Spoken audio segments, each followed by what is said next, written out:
semuanya. Sebelumnya, yang terhormat Bapak Budi Santoso, dosen mata kuliah Desain dan Analisis Algoritma. Terima kasih atas kesempatan yang diberikan untuk kelompok kami. Kami akan mempresentasikan tugas desain analisis algoritma. Sebelum kita mempresentasikan tugas desain analisis algoritma, izinkan saya untuk memperkenalkan kelompok kami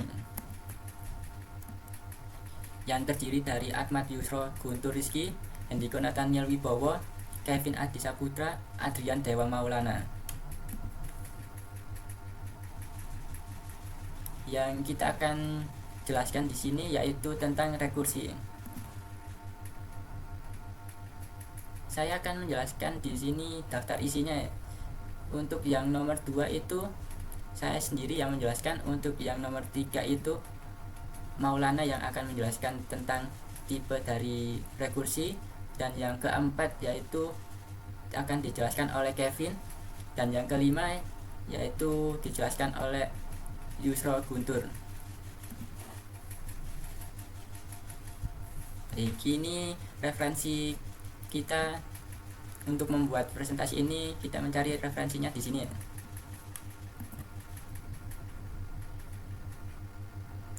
Nah, untuk pengertian dari rekursi sendiri yaitu metode pemrograman di mana sebuah fungsi memanggil dirinya sendiri untuk menyelesaikan suatu masalah. Rekursi bekerja dengan membagi masalah menjadi bagian yang lebih kecil atau sub masalah dan serupa hingga mencapai kondisi yang paling sederhana atau yang disebut base case yang bisa diselesaikan langsung. Setelah itu, hasil dari bagian-bagian kecil tersebut digabung untuk mendapatkan solusi akhirnya. Jadi kita memecahkan masalah itu yang besar dipecah menjadi kecil-kecil untuk menemukan solusi akhirnya. Untuk itu saya mohon izin untuk memperlihatkan contoh dari rekursi.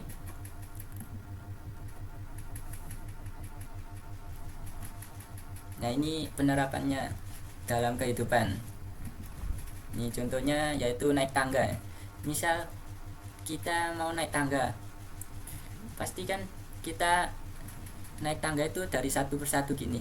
Mungkin bisa langsung lompat ke depan, tapi kita cari solusi dibagi menjadi kecil-kecil, yaitu dengan kita melangkah satu-satu di tangganya untuk naik ke atas. Naik ke atasnya itu mencapai tujuannya, yaitu solusi akhirnya. Untuk contoh yang kedua, nah ini contoh kedua yaitu menata buku di rak buku.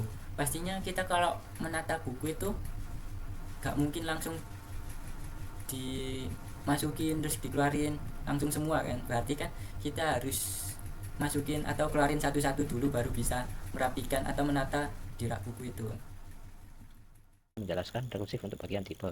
Yang pertama ada faktorial. Algoritma faktor digunakan untuk menghitung faktorial dari suatu bilangan. Faktor dari bilangan n ditulis n adalah hasil perkalian dari semua bilangan sebelah positif dari 1 hingga n. Algoritma ini berguna dalam komunikasi atau permutasi, matematika diskrit, statistik, perkembangan dasar. Dan untuk contoh kodingannya ada di atas di gambar tersebut. Dan yang kedua ada Tower of Hanoi. Algoritma Tower of Hanoi digunakan untuk memindahkan tumpukan cakram dari satu tiang ke tiang lainnya dengan aturan bahwa hanya ada satu cakram yang dapat dipindahkan pada satu waktu, dan cakram yang lebih besar tidak boleh disematkan yang di atas yang lebih kecil. Algoritma ini berguna dalam melatih pemahaman rekursi, simulasi logika perpindahan data atau objek, optimisasi proses bertingkat, dasar struktur data, dan contoh kodingannya ada di gambar di atas.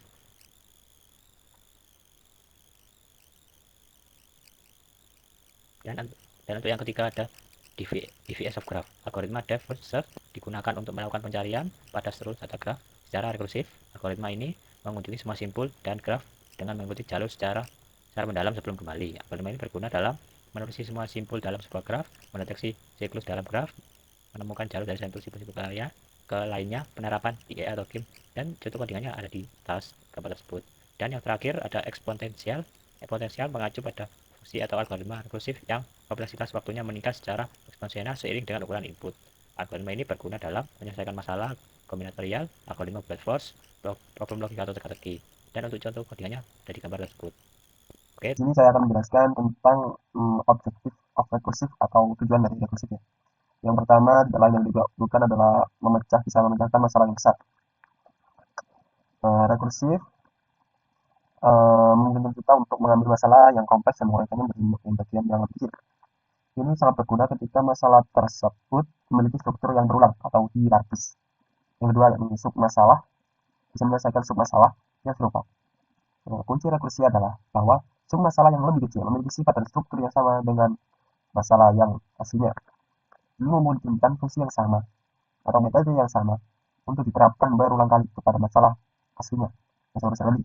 Lalu nomor 3 yakni mencapai kasus dasar. Case. Ini adalah tujuan krusial.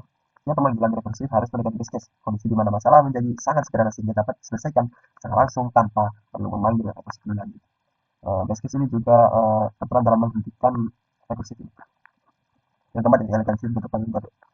Untuk masalah-masalah tertentu seperti transversal pohon, faktorial, dan deret fibonacci, rekursi sering kali menghasilkan metode yang jauh lebih ringkas, elegan, dan mudah dipahami dibandingkan solusi iteratif menggunakan looping. Ini karena kode rekursi secara alami mencerminkan definisi matematis atau logis dari masalah tersebut. Oke, selanjutnya akan melanjutkan materi yang telah dibahas rekan saya. Selanjutnya, saya akan menerangkan tentang kelebihan dan kekurangan algoritma rekursif. Algoritma rekursif memiliki beberapa kelebihan, yaitu 1. Elegansi dan keterbacaan. Untuk masalah-masalah tertentu, misalnya yang secara inherent didefinisikan secara rekursif seperti faktorial, deret Fibonacci, atau operasi pada struktur data pohon. 2. Representasi alami. Beberapa algoritma dan struktur data, contoh pohon, graf, parsing ekspresi, secara alami lebih mudah diimplementasikan menggunakan rekursi karena sifat definisi mereka yang berulang. 3. Mengurangi kompleksitas logika. Terkadang, rekursi dapat menyederhanakan logika yang kompleks menjadi beberapa baris saja, terutama untuk masalah yang dapat dipecah menjadi submasalah identik. Sebenarnya masih ada beberapa lagi kelebihan dari algoritma rekursif, seperti programnya yang lebih singkat dan lebih efisien dibandingkan proses secara iteratif. Meskipun memiliki kelebihan, tentu saja ada kekurangan untuk algoritma rekursif. Berikut adalah beberapa kekurangannya. 1. Overhead memory, stack overflow. Ini adalah kelemahan paling signifikan. Setiap pemanggilan fungsi rekursif membutuhkan ruang di call stack, dan itu memakan memori lebih besar karena setiap bagian dari dirinya dipanggil. 2. Performa. Umumnya, solusi rekursif cenderung lebih lambat daripada solusi iteratif yang setara. 3. Debugging yang sulit. Melacak alur eksekusi pada rekursif yang kompleks bisa sangat menantang. Rekursif juga seringkali tidak bisa berhenti, sehingga memori akan terpakai habis dan program bisa hang.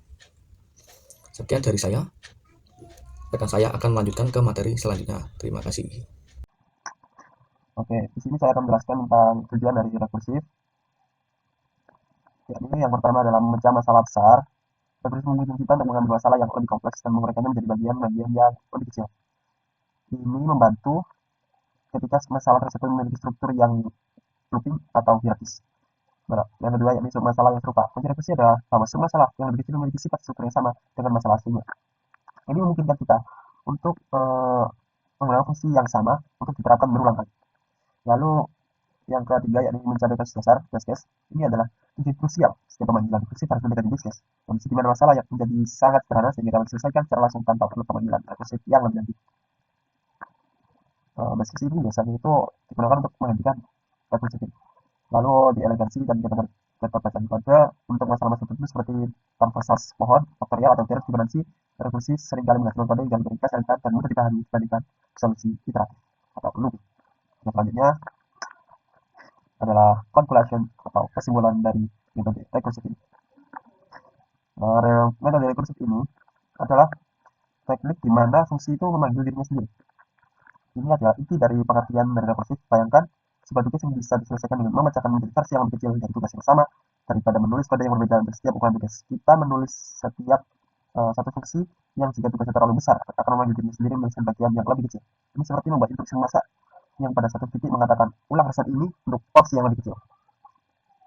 Nomor 2 yakni base case. Ini sangat penting ya untuk menciptakan kondisi inti yang tepat. Karena base case ini fungsi akan terus memanggil dirinya sendiri seperti cermin dan membantukan cermin secara terus, dan akan menyebabkan program crash karena kehabisan memori. Dan base case adalah skenario paling sederhana dari masalah yang bisa langsung diselesaikan tanpa perlu panggilan rekursif lagi. Ini seperti dalam set, ada titik di mana Anda tidak perlu lagi mengulang setnya, Anda tinggal melakukan langkah terakhir. Jadi itu. Lalu nomor 3, trade-off antara elegansi kode performa penggunaan memori. Rekursif seringkali bisa membuat kode terlihat lebih ringkas, elegan, terutama untuk masalah yang secara alami bersifat rekursif, misalnya menghitung faktorial atau menjelajahi struktur pohon. Kode ini bisa lebih mudah dibaca karena mencerminkan logika masalah secara langsung. Namun ada harga yang harus dibayar. Setiap kali fungsi rekursif memanggil dirinya sendiri untuk membutuhkan stik di memori, ada free waktu terkait dengan proses panggilan fungsi ini. Ini bisa membuat solusi rekursif lebih lambat dan boros memori dibandingkan solusi iteratif untuk masalah yang sama. Nomor 4, yakni kebijakan kita dalam menggunakan rekursif ataupun menggunakan iteratif.